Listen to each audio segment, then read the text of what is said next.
anything. I don't know. It's just, Right. sometimes it's like, but do you kind of feel like you're getting better with that?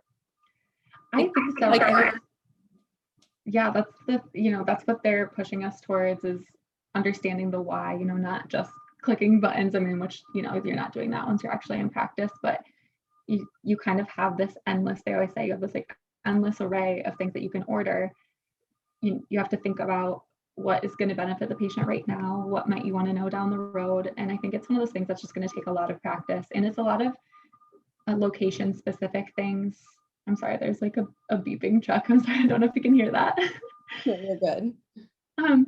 But I think there's a lot of factors that go into it. Different hospitals or offices might have different protocols, but it's something that I think that I'm getting better at, but it's going to take a lot of practice as well. Okay. And then you're thinking you want to go kind of towards OB/GYN, correct? Yeah, it's up there. That's been my big interest. I'm really trying to keep my options open. Like I said, that's one big reason why PA for me, but that's a big interest of mine for sure. Do you know if a lot of your friends said what they were interested in, or do you think it might hurt the interview process? Because if you don't do your research and that school doesn't, really have a long rotation in that specialty, then they might rule you out because you didn't do your homework. Right. Yeah, that's a good question. I don't think I ever brought up the specialty I wanted to go into in any of my interviews. I don't think it was ever explicitly asked of me. Oh, okay. I would have definitely, if somebody asked me, I would have said, yeah, this is my top choice. But like I said, I would have followed up with, but I'm keeping my options open. And I think that's really important. I mean, I guess if you don't feel that way, don't say that. Like if you're dead set on orthopedics or whatever, maybe don't lie and say you're keeping your options open. But I think, yeah, it probably could hurt your chances a little bit if that school was focused on a certain realm. Like I know there's some schools that really focus on primary rural healthcare, and others focus on emergency medicine, and others are just very broad. So I would do, you'd want to make sure to do your homework about that school. But at the same time, if they ask you and it's something that you're passionate about, I think it would be good to bring it up. Do you remember any crazy questions that were asked in your interview? I say crazy, but like you hear about these questions like, if you were a superhero, like which superhero would you be? And I never think about stuff like that. Those questions were the hardest for me. I felt like I had all of the ones down, like, okay, why PA? Why do you want to go here? Why medicine? Whatever. I feel like I knew the answers to all those. And then they would throw in the ones like, what's your favorite movie and why? And I'm like, just blanking. Can't think of even one movie, right? Yeah. But I think I actually didn't get too many. I think I had maybe 2 of those questions, and I was able to come up with something pretty quick on the spot. One of my last interview with the school I'm at right now, they asked a lot of personal questions. I think I talked about this before, but they asked, what do you do in your free time? Like, what are your hobbies? Tell me about your favorite thing that you did in undergrad, things like that. And it gave me a chance to open up about things that were on my resume, but that I didn't get to highlight. And I think that was really cool. Otherwise, I can't think of a crazy question right now. I'm bummed, but if I think of one, I'll let you know. But one thing I did when I was, I'm sorry, I didn't have to. No, go ahead.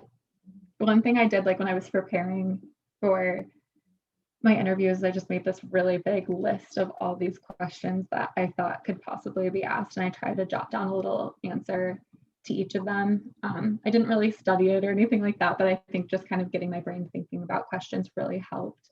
So even if they asked me a question that I'd never thought about, I might be able to connect it to either like a personal story that I wanted to share with them, or just an answer to another question that I had thought about. And it helped take that stress away and that like fear of, what are they asking me? Like I wasn't prepared for this, Totally.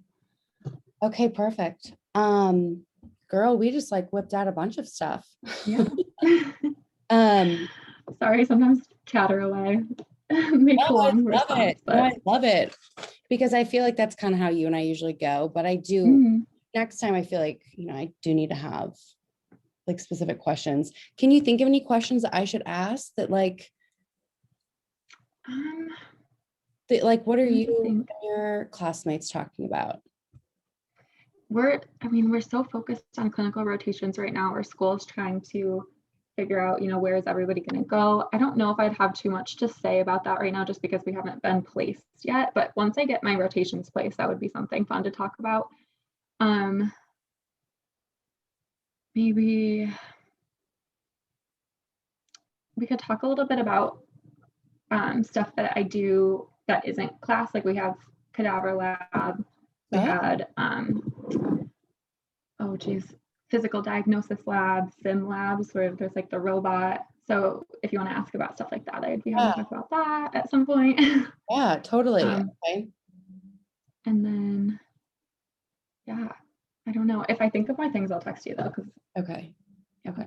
So I love it though that you have your two roommates that you're living with. Like, how did that happen?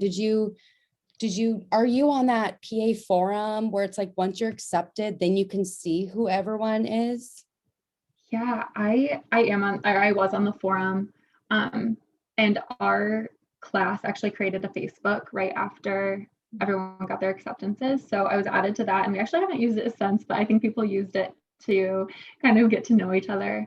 I happened to meet one of my roommates at the interview. And so we were texting after, and we both got in and we decided to live together.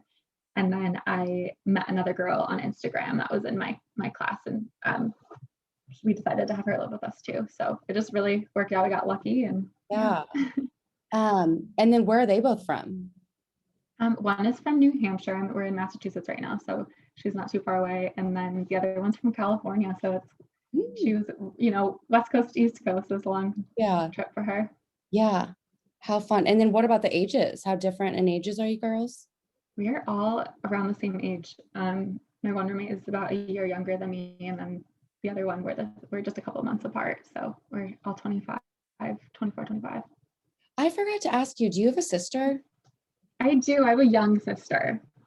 How She's young? 16. Oh my gosh, she looked just like you.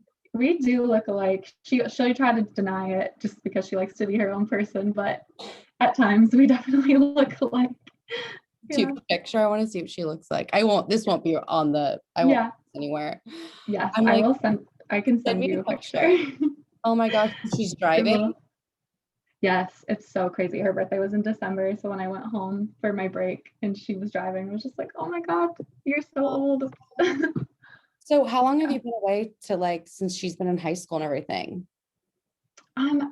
So after college, I graduated in 2018. I actually went back home and lived there until I moved here last August for school. So I was home for almost 2 years, which was nice. I know some people don't like that, and it was challenging at times, especially going from being on my own in college to living with my parents again. But I think having my sister was so nice to be able to be around her. And sometimes that age difference is kind of fun because it's so fun. It makes you kind of just stop being so adult-like or hard on yourself and just humble yourself, have a little bit more fun.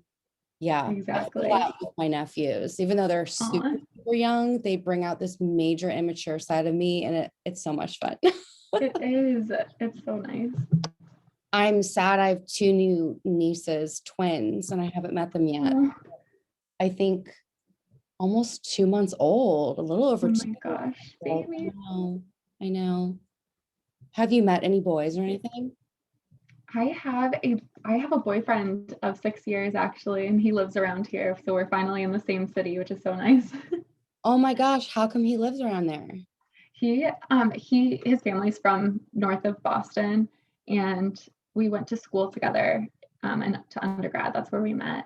And after school, he moved to Dallas, so we were long distance for a little while, and then he moved back when I got accepted here. He moved back to Boston, so now we're in the same city, which is so nice. Girl, oh my God. I know. That's so awesome. I bet that gives a lot of just because if I wanted to go to Arizona, the AT still, my sister lives out there. That's where my nieces are. Okay. But if I didn't have her out there, I don't know if I would have the guts to move. I know. there and Really not know hard. anyone. Ooh, Yeah, I was stressed even knowing him and knowing that I was moving in with a girl I'd already met. It's still a little stressful, but yeah, I feel like you just meet people in your class so fast and form those relationships, and it really helps. Like, everyone's going through the same thing, and you just have to be that support system for each other, which is really neat. yeah, I love that. Okay, should I let you go? You're probably Oh, you're fine. Yeah, I want to probably eat going some lunch on. and get studying for my next exam this week, but What is your next exam on? it's primary care. So like I was saying, it's like so many different aspects. We've got like pharmacology, ophthalmology, podiatry. Those are Um, really hard. I think that yeah, pharmacology is going to be the most intimidating to me. yeah, it's definitely challenging. I feel like I got really lucky. We have a professor who's just really, really great for pharm, and I hope that other people have really great professors for it too, because it's such a challenging subject that, if you're just listening to somebody drone on about drugs and their doses, you're like, when's this gonna end? But Yeah. he's really engaging, which helps. Does So it make sense? Is there like a rhythm behind it? Like just the wording, uh, word parts? yeah, you know, some stuff is a little bit easier than others. It kind of makes sense actually. Like it sounds like what it's treating. Other things like I Oh, can't even think of a drug that off the top of my head right now, but you're just like, what is I have no idea what that is. So you just have well, to I think a that's lot great. of memorization. Yeah. Well, thank you so much, girl. Thank You're you. so awesome. It was I good to will, chat with you. yeah, I will talk and text with you soon. Okay, sounds good. Have a good But I'll let you day. reach out to me. If I upload any of the things, there'll be like little small things, but I'll text it to you to see if you're cool with that. Okay, sounds And then good. I'll do it. Okay. All right. Perfect. All Bye. right. Thank Talk to you. you later. All right. Bye.